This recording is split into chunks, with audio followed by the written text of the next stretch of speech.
Now this looks quite boring and quite bland. I mean, you can't see any seasoning, you can't see any cheese, probably because they don't use real cheese in this. And it's just not a good time.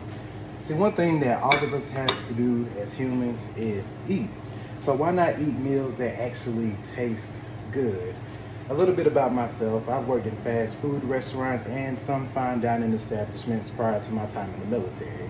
And more than anything else, something that speaks to my personal experience as a chef is the fact that I was born in the South and my grandmother taught me how to cook. So today I'm going to teach you guys how to make baked macaroni and cheese. Now the first things first, we're going to assemble all of our ingredients and we're going to wash our hands. So the first thing that we're going to start off by doing is we're going to boil our macaroni. Today we are using elbow macaroni. To me, it's the best choice when you're making baked macaroni and cheese. And you're going to use about 2 quarts of water. And then I have a mixture of chicken bouillon cubes, about 3 of them, and also some Slap Your Mama seasoning. Now the reason you're going to want to boil your noodle water is because it's going to help get some of the flavors going in this macaroni. You're going to want to boil these for anywhere between 8 to 12 minutes, depending on how you like your firmness of your macaroni. But for time's sake, we're going to move straight on into making the roux that I like to make for it. So I'm going to start off by getting some butter. This is about 3 tablespoons. You can use more or less depending on your taste. We're going to get this going in a pot.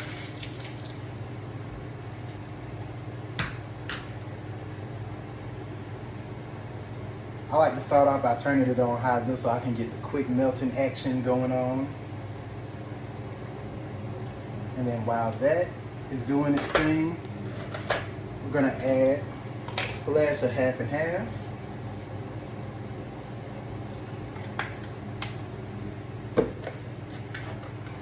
And a splash of 1%.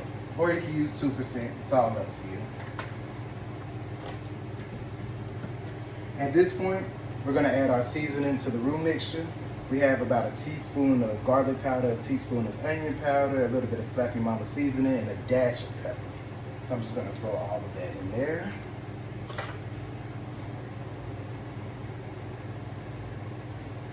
And while that is going, I'm gonna get our cheeses. Here I have 2 cups of sharp cheddar, about 1.5 cups of pepper jack cheese, and about 1/2 cup of Parmesan cheese. I separated it all out in the 2 bowls because you're gonna wanna save something to put on top of your macaroni once it's all said and done. So now that I have this going, I'm just gonna slowly add my cheeses. You can go as fast or slow as you want at this point. Some people just like to dump it all in there.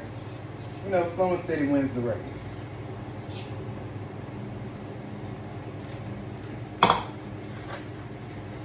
Now that we have that going, we're gonna stir it around.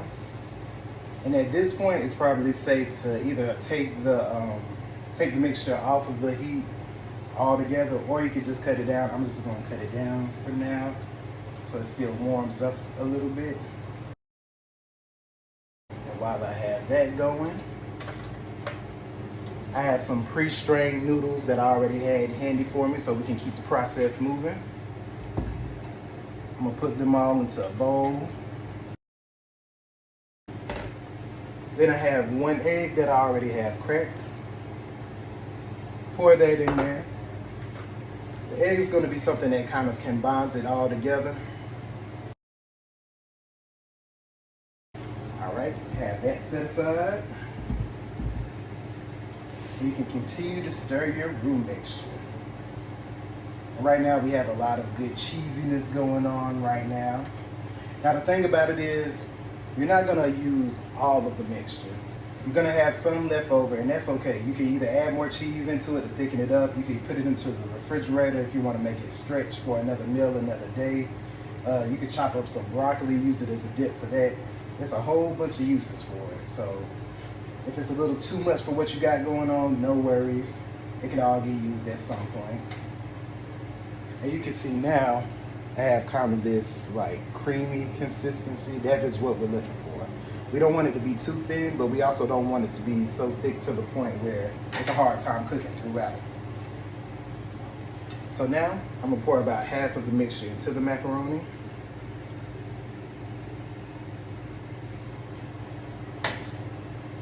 I'm gonna give this a nice little toss.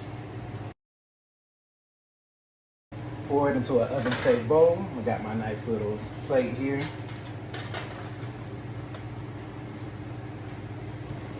Spread it around to all four corners.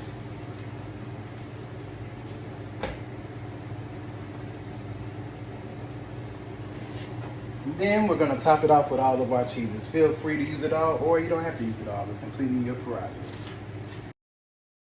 Last but not least, you're gonna wanna throw it into your oven that's been set at 350.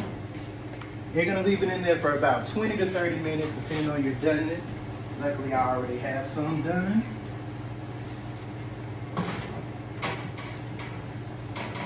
And here, we have a real baked macaroni and cheese. I can't wait to dive into this one, y'all. So hopefully you guys learned a little something. I know this was kind of fast and streamlined, but due to time constraints, we had to make it work. Yeah, so as far as this goes, feel free to throw it in the trash. All right, y'all have a good